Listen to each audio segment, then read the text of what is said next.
25 November ছিল আমার এক স্কুল ফ্রেন্ড সোমার বিয়ে। ওর বিয়েতে গিয়ে বান্ধবীদের তার বরের সাথে এরকম পোজ মারা ফটো দেখে তো আমার কষ্টের আর শেষ নেই। আমারও যদি একটা বর থাকতো গাইজ, আমিও কিন্তু এরকম ভাবে ফটো তুলতাম। কি করবো, মনে দুঃখে চলে গেছিলাম পকোড়া খেতে। তো চলো সেদিন কি কি হলো ভিডিওটা একদম প্রথম থেকে শুরু করি। সো হ্যালো এভরিওয়ান, আমি সুপর্ণা। আমার একটা নতুন দিনের নতুন ব্লগে তোমাদের সবাইকে ওয়েলকাম। রাত 8টার সময় সুন্দর করে সেজেগুজে রেডি হয়ে চলে এসেছি আমরা বিয়ে বাড়িতে। বিয়ে বাড়িতে যাওয়ার সময় কিন্তু আমি চাদর গায়ে দিয়ে গেছি, কিন্তু এটাকে নিয়ে এখন আর ভেতরে যাবো না। তার কারণ আমরা মেয়ে বস, যতই ঠান্ডা পড়ুক না কেন বিয়ে বাড়িতে চাদর সোয়েটার পরে একদম যাব না। এই লোকজন দেখে তো নিশ্চয়ই বুঝতেই পারছো যে এখনো সেরকম লোকজন আসেনি, ফাঁকা ফাঁকাই ছিল, অনেকটা তাড়াতাড়ি গেছিলাম। তারপর অমরকে ধাক্কা মেরে সরিয়ে দিয়ে চলে গেলাম সোমার কাছে। তোমাকে গিফট দিয়ে আমরা কিন্তু একটু ফটোশুট করে নিয়েছিলাম। ও এদিকে আমায় বলছে যে ওর মেহেন্দিটা দেখে অনেকেই বেশ ভালো বলেছে। এটা শুনে তো আমি খুব খুশি হয়ে গেলাম। আর এই যে আমাদের এত ফর্সা লাগছে কেন বলো তো? হ্যাঁ হ্যাঁ, লাইটের জন্য। আমরা কিন্তু অতটাও ফর্সা না। তারপর আমাদের ব্রাইডকে আজকে দেখে নাও কত সুন্দর লাগছিল। ফোনে কি সুন্দর লাগছিল, তার থেকে সামনে আরো বেশি সুন্দর লাগছিল। এদিকে অমরের অবস্থাটা দেখতে পেয়েছো? যেই একটু ক্যামেরা দেখেছে সেই অমনি করা শুরু করে দিয়েছে। তারপরে আবার একটু ভালো করে বউয়ের সাথে ফটো তুলে নিল। এবার আমাদের ফটো তোলার পালা। দাঁড়িয়েই ফটো তুলতে বলেছিলাম। এইদিকে তো সোমার লাগছে শরীর খারাপ, কারণ বেচারি সারাদিন উপোস করে রয়েছে আর খাবে হচ্ছে গিয়ে সেই বিয়ের পর, সেই জন্য তার শরীর আর দিচ্ছে না। এবার বললো আমাকে ছাড়, তোরাই ফটো তোল। এইদিকে দেখো ওকে ছেড়ে আমরা কিন্তু একটু ফটো ভিডিও করে নিচ্ছি।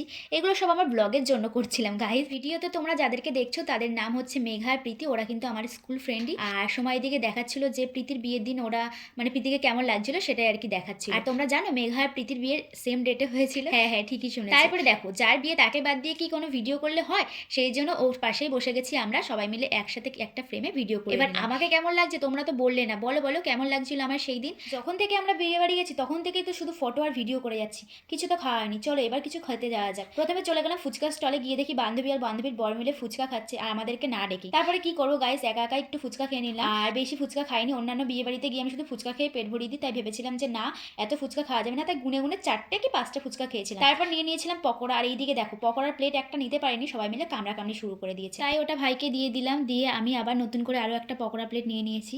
আর পকোড়াটা খেতে হ্যাঁ হ্যাঁ সত্যি খুব ভালো হয়েছিল। এইদিকে অমরের অবস্থাটা দেখো, বউকে না নিয়ে এসে নিজে নিজে একা একা পকোড়া খাওয়া শুরু করে দিয়েছে। ওরে বললাম যে তোর বউ কোথায়?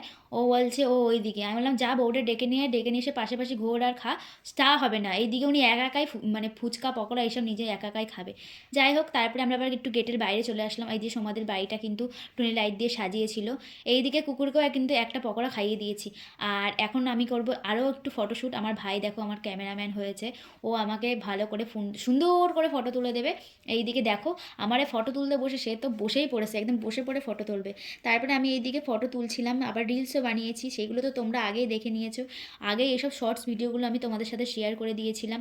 কি বলো তো গাইজ, এই ভিডিওটা একটু অনেক বড় হবে আর কি, সেই জন্য কবে ভয়েস দেবো কবে পোস্ট করবো সেটা বুঝতে পারছিলাম। আর এইদিকে আমার অবস্থাটা দেখো, আমি কানে না পড়ে বিয়ে বাড়িতে চলে গেছি। সে এক কাণ্ড, চুল দিয়ে ঢাকা ছিল বলে আমি আর কানেরটা বুঝতে পারিনি যে কী কানের। তারপরে এইদিকে আবার ওরাও চলে এসে ওদের সাথেও একটু ফটো তুলে নিলাম। সবাই মিলে এখন রাস্তার সামনে আড্ডা দিচ্ছে, ওর বরের সাথে এখন ফটোশ্যুট মানে শুরু করে দেবে। আর আমি কি করবো গাইজ, আমি পায়ে কোনো দাঁড়ায় রয়েছি এসব দেখবো। এইদিকে মেঘা আর অমরকে দেখো, ও আর কি শিখাই দিচ্ছে যে কিভাবে ফটো ভিডিও করতে হবে, স্লো মোশন ভিডিও। এদিকে দেখো ভিডিও করবে কি, ওরা আবার এদিকে ক্যামেরায় অন করে নেয়, সে এক কাণ্ড। তারপরে তন্ময় আর প্রীতি মানে তন্ময়দা আর প্রীতি আর কি ভিডিও করবে। এইদিকে তন্ময়দা তো লজ্জা পেয়ে যাচ্ছে, প্রীতি আবার একটু ঠিকঠাক করে দিচ্ছে যে মুখটা এরকম করো, মুখটা ওরকম করো। ওরা ওইদিকে যা পারে করুক গিয়ে, আমি এইদিকে শর্টস বানিয়ে নিই। আমার তো আর বর নেই গাইস, আমি তাই একা একাই ভিডিও বানাতে হবে, তাই আমি একা একা ভিডিও বানাচ্ছি আর ওরা এইদিকে হাসছে। যাই হোক, এইটা হচ্ছে বিয়ের জায়গা, তখনও বিয়ে শুরু হয়নি। আর 9টা সাড়ে 9টা বেজে গেছিলো, এখন আমাদের খেতে যেতেই হতো কারণ বাড়িও ফিরতে হবে।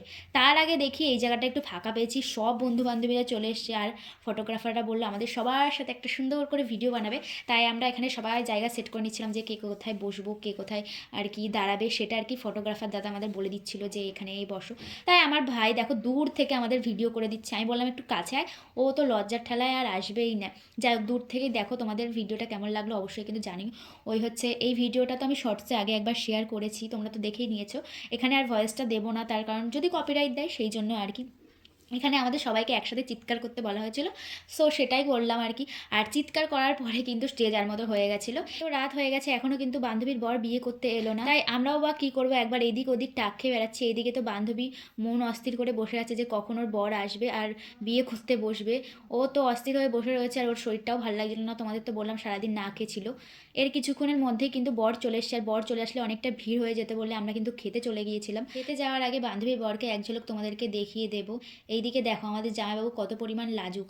শাশুড়ি মা এদিকে জামাইকে বরণ করবে, আর জামাই তো সেই পরিমাণ লজ্জা পাচ্ছে। এই ভিডিওটা করে নিয়েছি, এটা গিয়ে এখন আমি সোমাকে দেখাবো।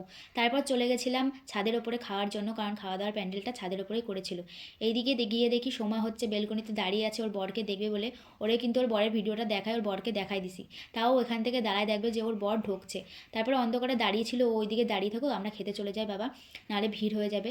তত্ত্বটা দেখিয়ে দিলাম, বরকেও তোমাদেরকে দেখিয়ে দিলাম দূর থেকে। আর খাওয়া দাওয়ার ভিডিওটা এখানে আর শেয়ার করলাম না, মেনু তো আলাদা করে তোমাদেরকে শেয়ার করে দিয়েছিলাম, সো তোমরা চাইলে ওখান থেকে দেখে নিতে পারো।